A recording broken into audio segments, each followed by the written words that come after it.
Você está sintonizado na 95,9, a mais informada da região. Programa 30 Minutos de Notícias, um projeto de extensão do curso de Comunicação Social da UFRR em parceria com a Rádio e TV Universitária. Coordenação e supervisão do professor Dr. Edileuson Almeida. Fique por dentro dos acontecimentos do dia com informações sobre política, economia, cultura e muito mais. Não perca nem um segundo. O programa 30 Minutos de Notícias começa agora.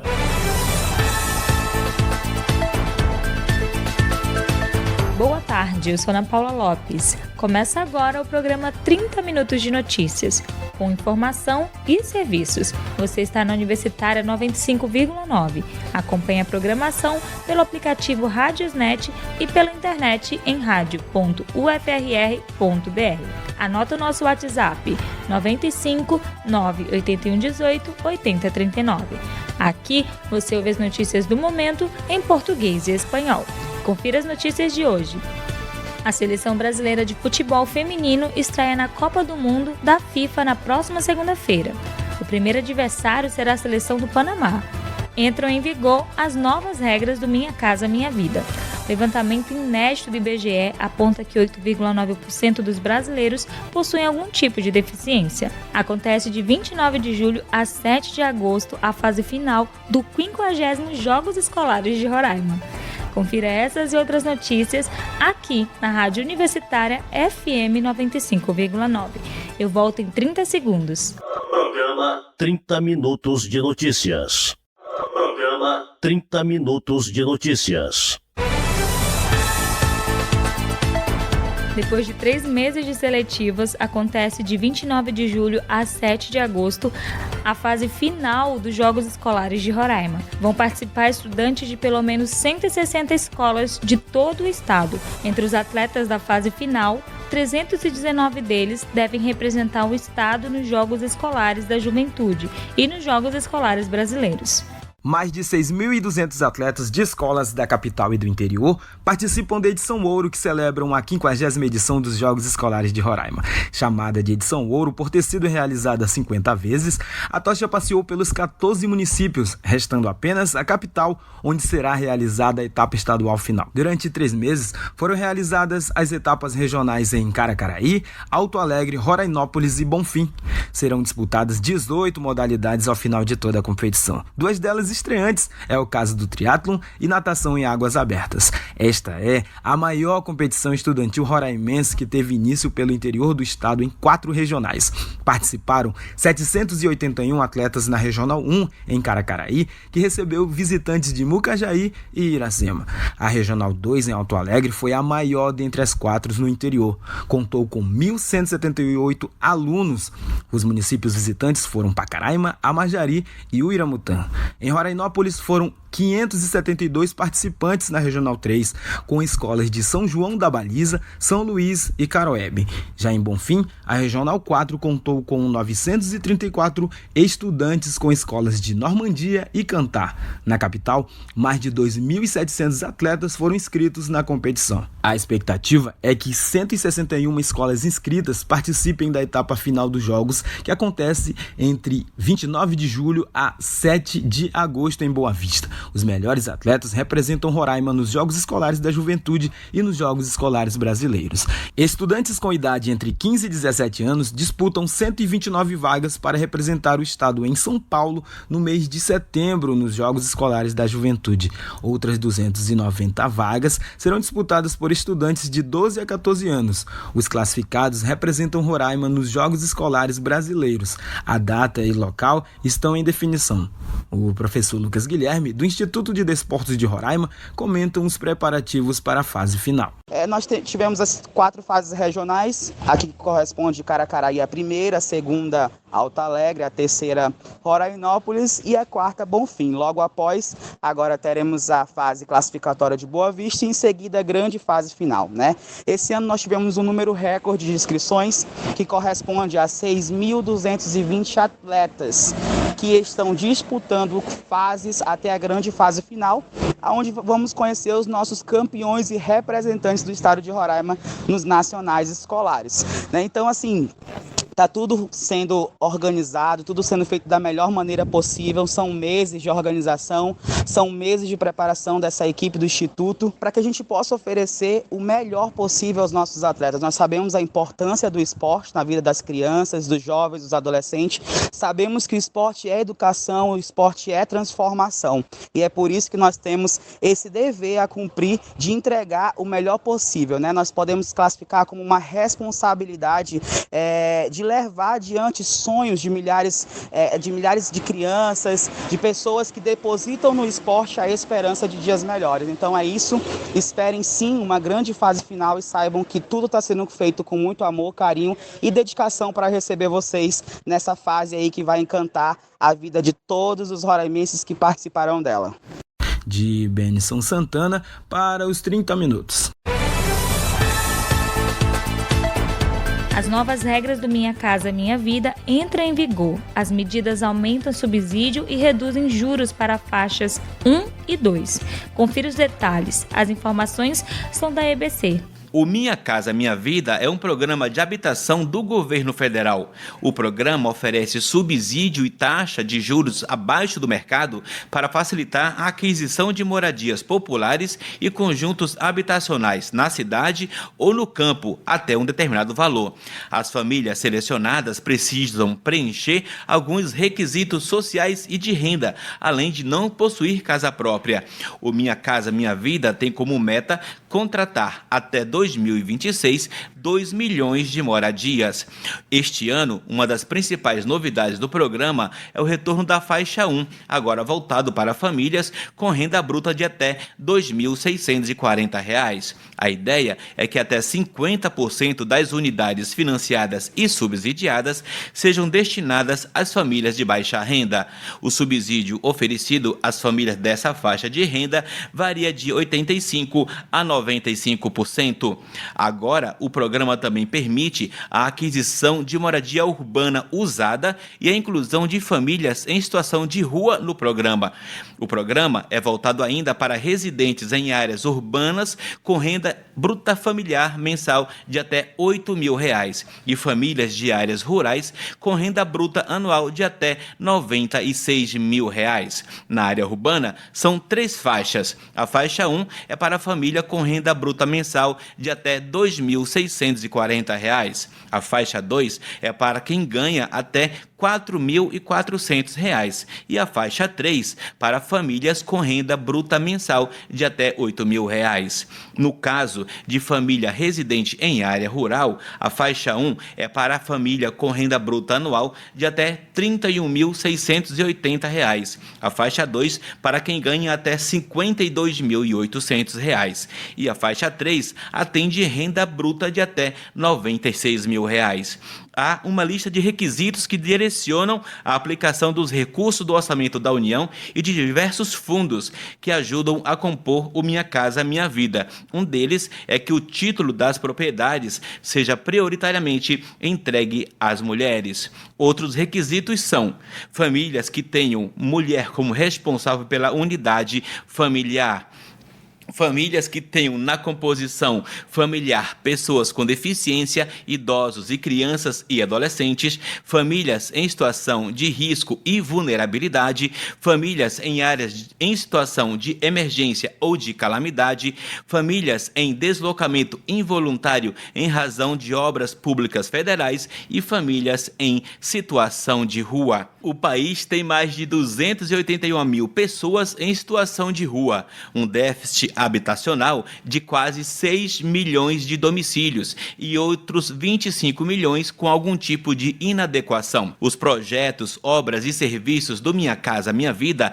devem levar em consideração aspectos de acessibilidade e sustentabilidade. As unidades precisam ser adaptáveis e acessíveis ao uso por pessoas com deficiência, com mobilidade reduzida ou idosas, e devem ter atenção à sustentabilidade social, econômica, ambiental e climática, com preferência por fontes de energia renováveis, equipamentos de maior eficiência energética e materiais de construção de baixo carbono, incluídos aqueles oriundos de reciclagem.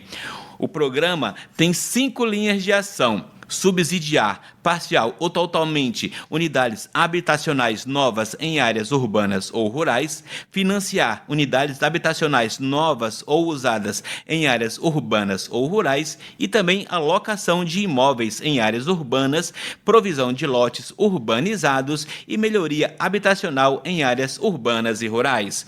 Jacildo Bezerra para o programa 30 Minutos de Notícias.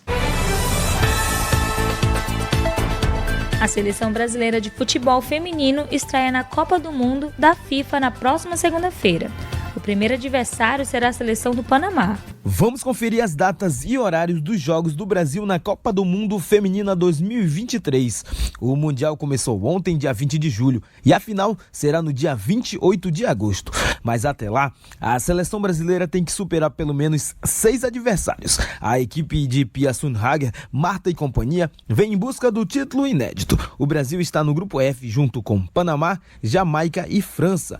No dia 24 de julho, a seleção feminina estreia contra as panamenhas às 7 horas no horário local no Ridgeway Stadium, em Brisbane, na Austrália. Na segunda rodada, no dia 29 de julho, o desafio será diante da seleção da França, a partir das 6 horas, horário local. A seleção feminina vai ao Melbourne na terceira e última rodada da fase de grupos para enfrentar a Jamaica no dia 2 de agosto às 6 horas. Caso o Brasil se classifique em primeiro lugar, vai jogar no dia 8 de agosto em Adelaide e o adversário das oitavas de final será o segundo colocado do grupo H. Se a classificação for na segunda posição, a seleção feminina entra em campo no mesmo dia e enfrenta o primeiro lugar do grupo H em Melbourne. Ou seja, em caso de classificação, a seleção brasileira poderá enfrentar a Alemanha, Colômbia, Coreia do Sul ou Marrocos, que compõem a chave H. E a gente, claro, vai estar ligado e torcendo muito pela nossa seleção. De Benson Santana para os 30 minutos. Você está na Universitária FM 95,9. Confira depois do intervalo notícias em espanhol com Diodales Bravo e a entrevista do dia. Programa 30 Minutos de Notícias. Programa 30 Minutos de Notícias. E agora a participação de Diodales Bravo com as notícias em espanhol. E agora, notícias em espanhol com Diodales Bravo. Buenas tardes, usted está en sintonía de Radio Universitaria 95.9 FM.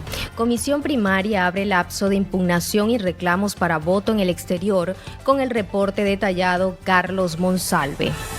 La Comisión Nacional de Primarias abrió desde este 15 de julio y hasta el viernes 21 el lapso de impugnaciones y reclamos para los venezolanos en el exterior que intentaron actualizar sus datos de residencia a través de la aplicación web con la finalidad de votar presencialmente el 22 de octubre y no lograron superar el proceso. Durante estos 7 días, quienes no estén conforme con el resultado de la interacción con el sistema podrán introducir un reclamo a través de la misma aplicación web que estuvo disponible para las actualizaciones. Esta es primariaexteriorb.com.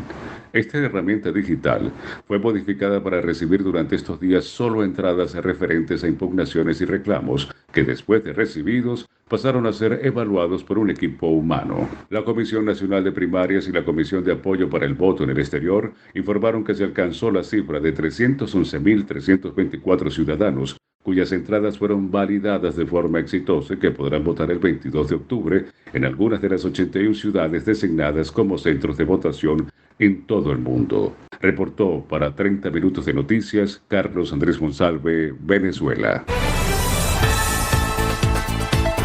Usted también puede acompañar la programación a través del aplicativo Radios Net. Gobierno de Panamá anuncia que migrantes irregulares pueden optar a permiso temporal. El gobierno de Panamá anunció este jueves 13 de julio que creó un permiso temporal de protección humanitaria al que pueden optar los migrantes irregulares que se encuentran en este país. Se crea el permiso temporal de protección al que pueden optar todas las personas extranjeras sin distingo de nacionalidad que se encuentren irregulares dentro del territorio nacional y hayan permanecido en el país por un periodo no menor de un año sin haber iniciado proceso migratorio julio, indica la Gaceta Oficial número 112. Las solicitudes para el permiso temporal de protección se podrá hacer hasta el 19 de julio de 2024. Este será otorgado por un periodo único de 2 años, no prorrogables, de forma individual a cada migrante, y las personas podrán residir en Panamá durante ese periodo, cumpliendo así las obligaciones legales que este acarrea. Estas son las noticias en español por 30 minutos de noticia. Transmite la radio universitaria 95.9 FM. Llaman a reordenar la actividad minera en Venezuela.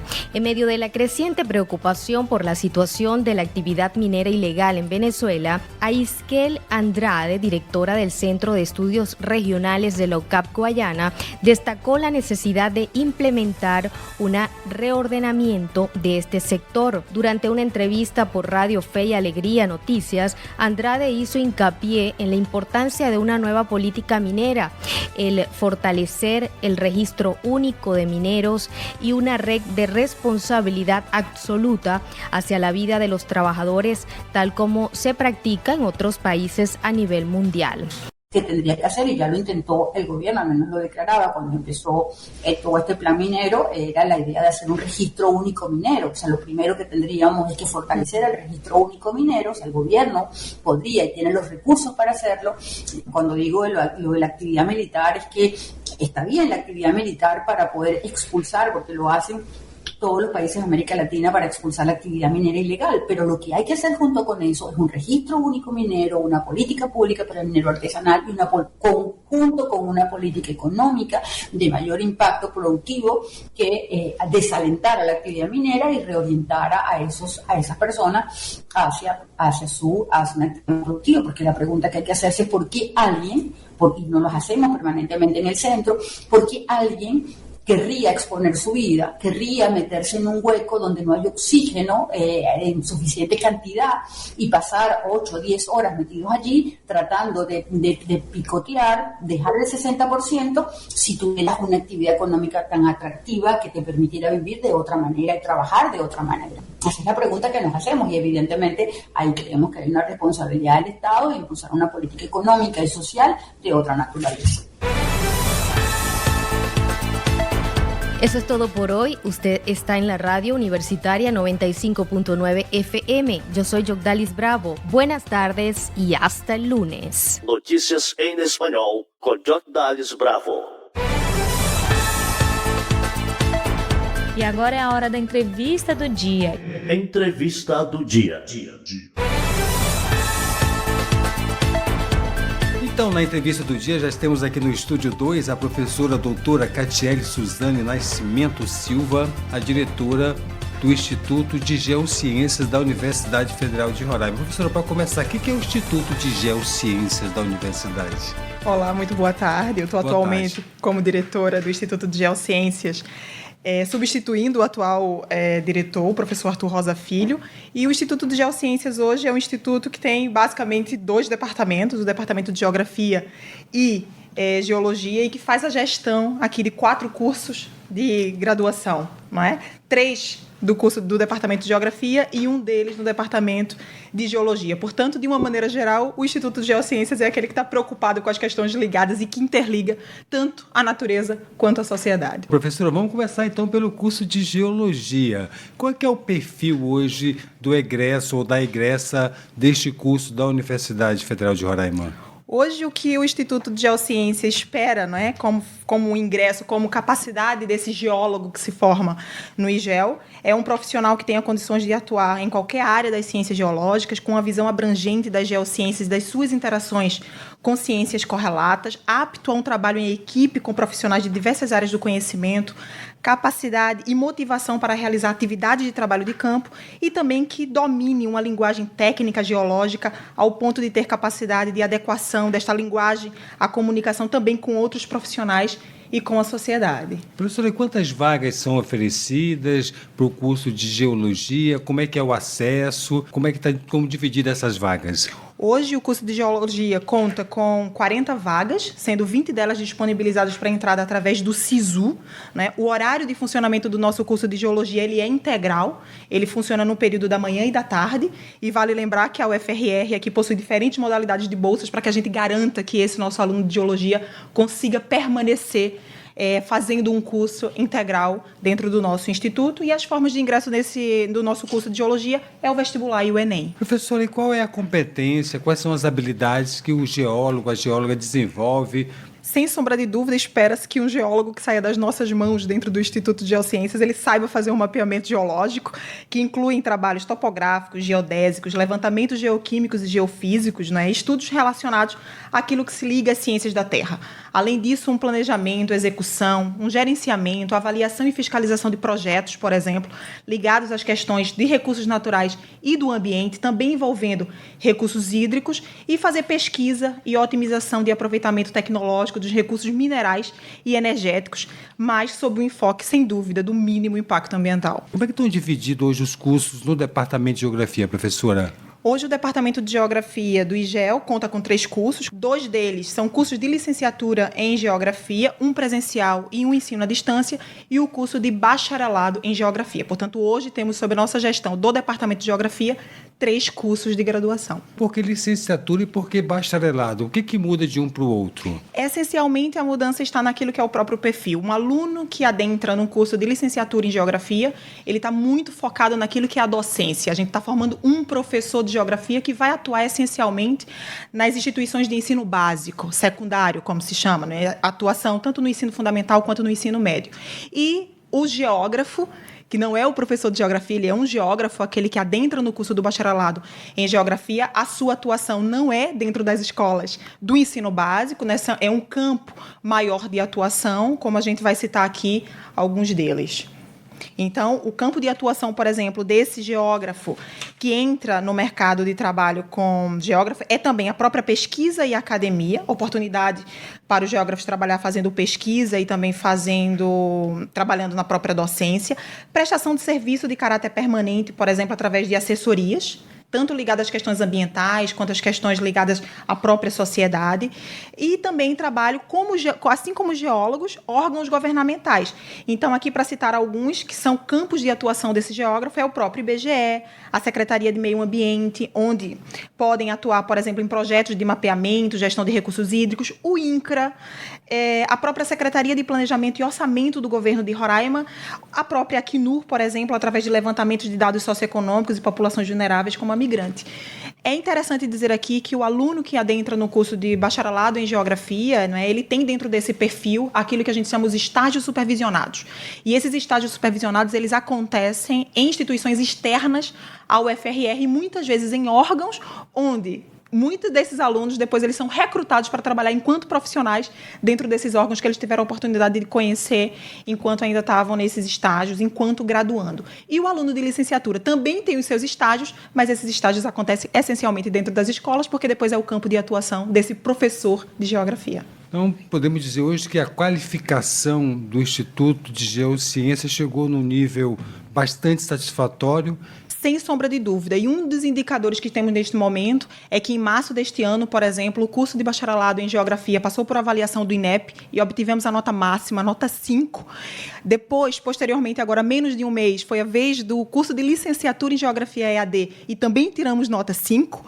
O curso de licenciatura presencial não passou por avaliação porque tem uma boa nota no ENAD, e o curso de Geologia está agora com o processo aberto para avaliação, que vai decorrer provavelmente em dezembro de 2023 e que esperamos também obter uma nota máxima. E eu acho que isso são indicadores fundamentais para demonstrar a qualidade dos cursos que a gente vem oferecendo e formando pessoas efetivamente cidadãs, profissionais e críticas, preocupadas com a transformação também daquilo do espaço onde vivem através do nosso instituto. Professora, falando de vagas, agora tem a licenciatura EAD, tem a licenciatura presencial e tem o bacharelado. São vagas distintas para cada uma dessas modalidades. São vagas distintas. Hoje, o curso de licenciatura Geografia presencial oferta 30 vagas, né, através também de vestibular e Enem. O curso de licenciatura em Geografia EAD oferta 240 vagas, portanto, o objetivo é atender diferentes polos pelos municípios do estado de Roraima. A diferença é que os alunos da licenciatura em Geografia EAD, eles fazem vestibular, mas neste momento a inserção é através do sistema de sorteio.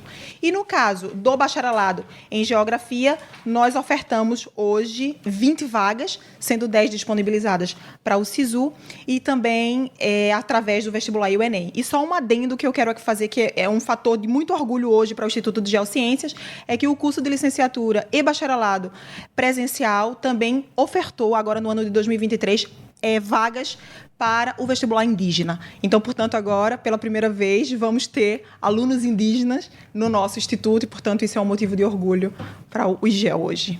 E estamos conversando com a professora Catiele Suzane, diretora do Instituto de Geociências da Universidade Federal de Roraima. Professora, resumindo assim, o que a senhora destaca, que a senhora considera assim, o diferencial hoje do IGEL para cumprir a sua missão institucional, que é a formação de bons profissionais? Eu acho que hoje essa componente do IGEL, ela se dá em diferentes aspectos, não é?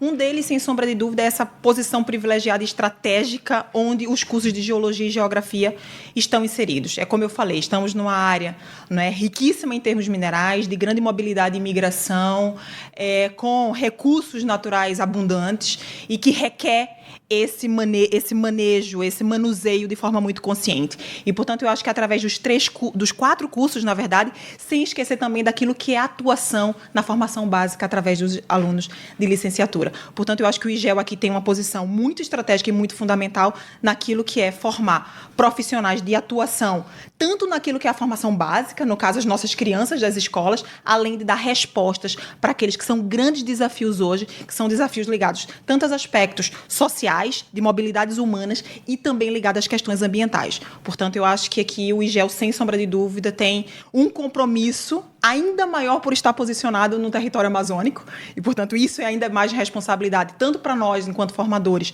quanto para os profissionais que estamos colocando nesse mercado de trabalho e, sem sombra de dúvida, aquilo que é uma formação cidadã, porque a nossa preocupação é, essencialmente, claro, formar profissionais que consigam dar respostas para esses desafios, mas que essas respostas venham acompanhadas de comportamento ético, de comportamento crítico, de comportamento preocupado efetivamente com a transformação. E eu acho que essas são as questões fundamentais e que a gente tem tendido a privilegiar e está comprometido com essas questões a partir do nosso instituto. Entrevista do dia. E eu também fico por aqui. Mande a sua mensagem pelo WhatsApp 95 981 18 80 39. Até segunda ao meio-dia, aqui na Rádio Universitária 95,9, com mais notícias. E agora vamos embarcar no voo 959 para curtir a melhor seleção musical de Roraima. Vamos de carona e sem parada comercial. Eu sou Ana Paula Lopes. Boa tarde. Rádio e Televisão Universitária da Universidade Federal de Roraima. Administração Josilane Silva, com apoio de Francinete Rangel.